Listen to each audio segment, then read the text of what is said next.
Madame, Messieurs, bienvenue sur Afro Info 243 des partout d'où vous nous suivez à travers le monde. Nous sommes en République démocratique du Congo dans le grand dossier de ce samedi 25 novembre 2023.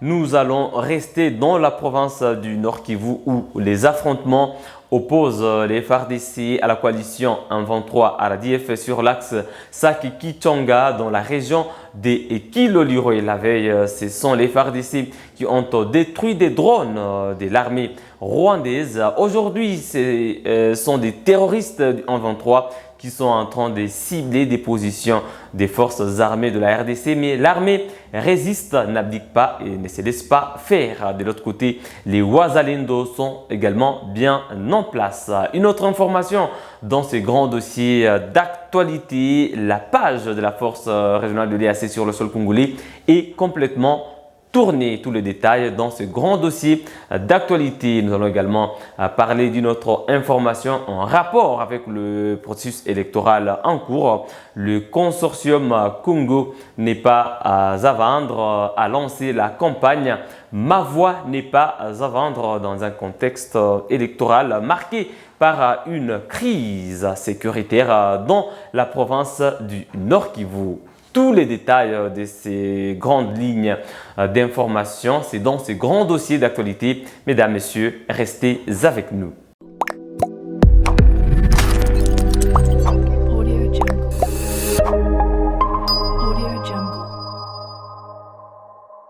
Encore une fois, bienvenue mesdames et messieurs de partout d'où vous suivez à travers le monde. Vous êtes aux États-Unis d'Amérique, vous êtes en France, en Belgique, en Allemagne, vous êtes en Angleterre, en Turquie, vous êtes en Afrique du Sud, au Gabon, en Angola, au Cameroun, en Côte d'Ivoire, en Tanzanie, au Kenya, partout à travers le continent africain ou encore à travers la République démocratique du Congo. Vous êtes à Kinshasa, la capitale, vous êtes à Goma, chef-lieu du Nord Kivu, vous êtes à Beni, vous êtes à Buta, Bunia, à Likasi, à Kolosi, à Kasumbalesa, à Lubumbashi, à Mbujimayi. Bienvenue dans les grands dossiers d'actualité. Nos sources dans la région des Kiloliro sur l'axe Sake-Kichanga en territoire de Massissi rapportent des tenses combats qui ont réveillé cette entité ce samedi 25 novembre 2023. Des combats opposent bien évidemment la coalition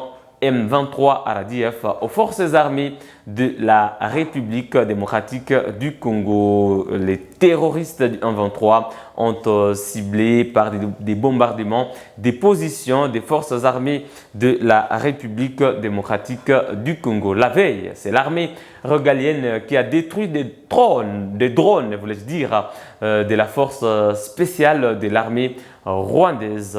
Des images ont été même filmées et publié par le porte-parole de l'armée dans la province du Nord Kivu. On peut alors dire que c'était une réplique du M23 après avoir subi des revers parce qu'avant-hier, d'autres images ont été filmées montrant des militaires rwandais qui transportent leurs morts sur civière ou alors sur leur dos après avoir tenté de mener des offensives contre les FARDC dans le village de Kabaya. Celui-ci a été récupéré par l'armée régalienne qui a frappé fort et des images des militaires rwandais décédés sur le sol congolais ont été filmées ces 2 jours. Donc l'armée rwandaise a subi d'énormes pertes dans cette guerre d'agression, des prédations aux intentions belliqueuses, des balkanisations et d'annexion de la province du Nord Kivu au Rwanda. C'est bien connu de tous aujourd'hui. Il y a des preuves parce que le M23 vient d'attaquer les Wazalendo, vient donc de se venger après avoir subi ces revers. Mais les Wazalendo aussi n'abdiquent pas, sont toujours déterminés autant que les forces armées de la RDC qui résistent, qui avancent et qui font peur à l'ennemi. Aujourd'hui, l'ennemi de la République, c'est cette coalition M23 Aradiev. Pendant ces temps, mesdames et messieurs, plusieurs populations se sont déplacées des Karenga vers Sake ou alors de Kilolirwe vers Sake en passant par des villages sur la route Sake. Kichanga, et ce sont des centaines de personnes ou de nouvelles personnes qui se sont déplacées vers la cité de Sake. Celle-ci s'ajoute à ces millions de déplacés qu'on compte déjà depuis la résurgence du 23 vers fin 2021. Pendant ce temps, mesdames et messieurs, le 23e sommet de l'EAC a validé le refus de la RDC de renouveler le mandat de la force régionale de l'EAC au-delà du 8 décembre 2023, date de l'expiration de ce mandat qui a été vivement controversé par le peuple congolais, critiqué par le président de la RDC, commandant suprême des FARDC, le président Félix Antoine Tshisekedi Tshilombo, le vice-premier ministre, ministre de la Défense nationale, Jean-Pierre Bemba Gombo, le ministre des Affaires régionales ou de la coopération régionale, voulais-je dire, Moussa Niamouissi, ainsi que le mandataire de Félix Tshisekedi, Serge Tshibangu, ont dû batailler dur pour faire passer cette décision souveraine de la RDC telle que voulu par le président Félix Tshisekedi ainsi que l'ensemble du peuple congolais qui ne veut plus de la présence de la force régionale de l'EAC sur le sol congolais, accusé de complicité avec le M23. Une réunion des chefs d'état-major de l'EAC est prévue pour définir donc le plan ou valider le plan de désengagement de la force régionale de l'EAC. Cette réunion connaîtra la participation des responsables militaires de la SADC qui devra remplacer la force régionale de l'EAC. Donc, cette force de l'EAC sera remplacée par la force militaire de la SADC. C'est quoi la différence, mesdames et messieurs?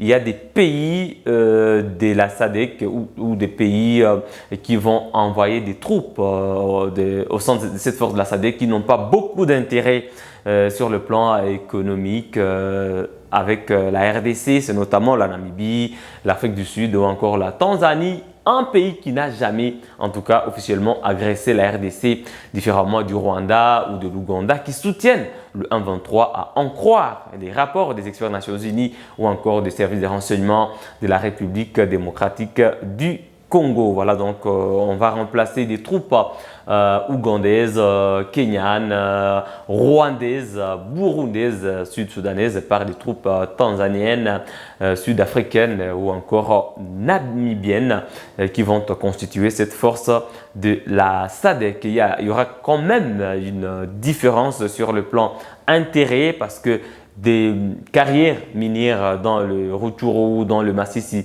Muhanga, tout près de Kichanga, sont en train d'être exploitées illégalement par le 1-23 et les minerais sont en train d'être exportés vers le Rwanda de manière illicite.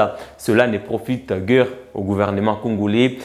Plus d'1 million de dollars américains qui est perçu au poste frontalier de Bunagana. Aujourd'hui, des mouvements d'import et d'export ne sont pas contrôlés et tout cela à l'avantage du Rwanda. Voilà pourquoi on devrait amener des forces qui n'ont pas d'intérêt direct avec la RDC, qui n'ont pas pillé les minéraux de la RDC depuis plusieurs décennies, comme c'est le cas avec le Rwanda, dont le parrain est l'Ouganda. On estime quand même qu'il y aura des changements parce que la SADC connaît déjà le positionnement radical des autorités congolaises avec la pression de la population.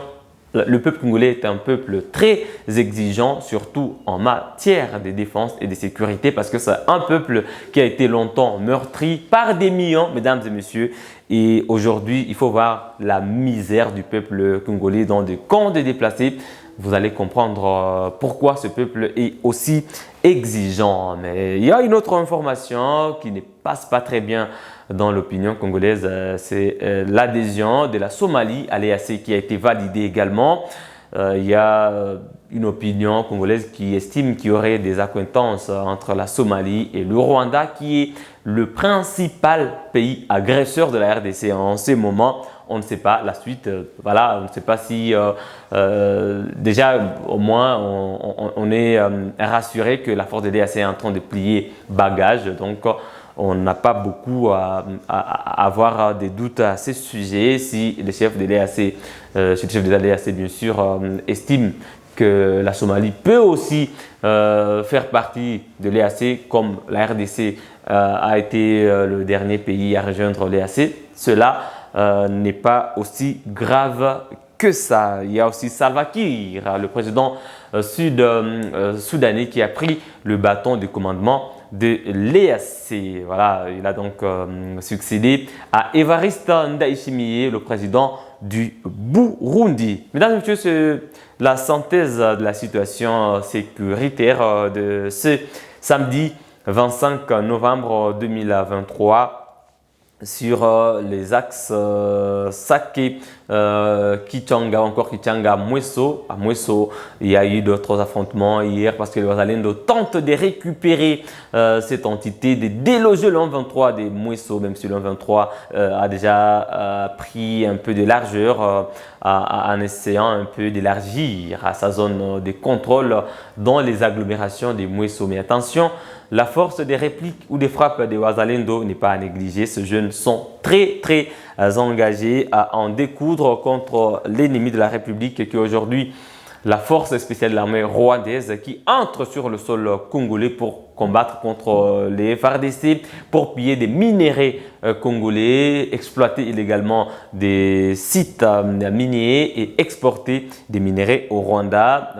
C'est une page qui devrait être tournée, comme aujourd'hui la RDC est en train de tourner la page de la force régionale de l'EAC ainsi que la page de la MONUSCO, parce que la MONUSCO devrait aussi quitter le territoire congolais d'ici au 31 décembre 2023 et cela va commencer par les casques bleus, même si ceux-ci se sont engagés dans une opération conjointe avec les FARDC, la fameuse opération Springbok, dont déjà une position militaire est installée à Kimoka, à quelques kilomètres de la cité de Sake. Mesdames et messieurs, je l'ai dit dans la présentation, la RDC va à d'importantes élections dans un contexte de crise sécuritaire qui gangrène l'est du pays, marqué notamment par une agression injuste et barbare du Rwanda sous le label du M23. Des civils congolais subissent des pleins fouets la recrudescence des conflits entre la coalition M23 RDF et les forces armées de la République démocratique du Congo. Pendant ces temps, le consortium Congo n'est pas à vendre a lancé la campagne Ma voix n'est pas à vendre à Goma pour créer au sein de la population une conscience collective sur l'impact d'un vote judicieux pouvant changer le destin du peuple congolais longtemps meurtri par des conflits armés. John Hannibal, qui est membre des Congo Nouveau, nous donne ici la quintessence de cette campagne qui reste d'intérêt général.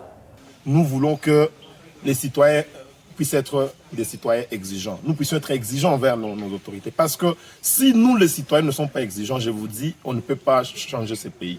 Les autorités, les politiciens sont là, chacun avec ses intérêts peut-être, ou les intérêts de son parti politique. Mais est-ce que ces gens pensent à nous? Et c'est comme ça que nous pensons que nous, en tant que des citoyens, nous avons mis en place beaucoup de campagnes. Aujourd'hui, nous parlons de « Ma voix n'est pas à vendre ». Si cette campagne va toucher aux intérêts de qui que ce soit, ça, ce n'est pas notre problème. Parce que ça sera alors, ce sont les intérêts égoïstes. Mais si c'est pour l'intérêt général, l'intérêt du pays, je crois très bien que notre campagne rencontre directement l'intérêt des citoyens. Nous, on ne veut plus des discours. Juste quelqu'un qui va venir, par exemple, qui va nous dire que moi, une fois, je sois voté comme président de la République que je vais rétablir la paix. C'est bien de le dire parce que nous avons déjà entendu tous ces discours, mais nous avons besoin de quelqu'un qui va nous montrer comment est-ce que ça va se faire. Comment est-ce qu'il prévoit, avec quel budget, avec quelle stratégie pour que nous puissions par exemple réformer l'armée. Mais le fait seulement de venir et nous dire que je vais rétablir la paix, je pense que c'est vraiment nous prendre comme de petits ou de citoyens qui ne sont plus ces citoyens exigeants ou ces citoyens conscients de leur pouvoir. Ça veut dire nous sommes en train aussi peut-être de conseiller d'autres candidats qui vont venir ici à Goma, d'essayer un peu de revoir leur discours, de ne pas seulement rester dans le superficiel, mais de venir, de nous donner les contenus, de nous donner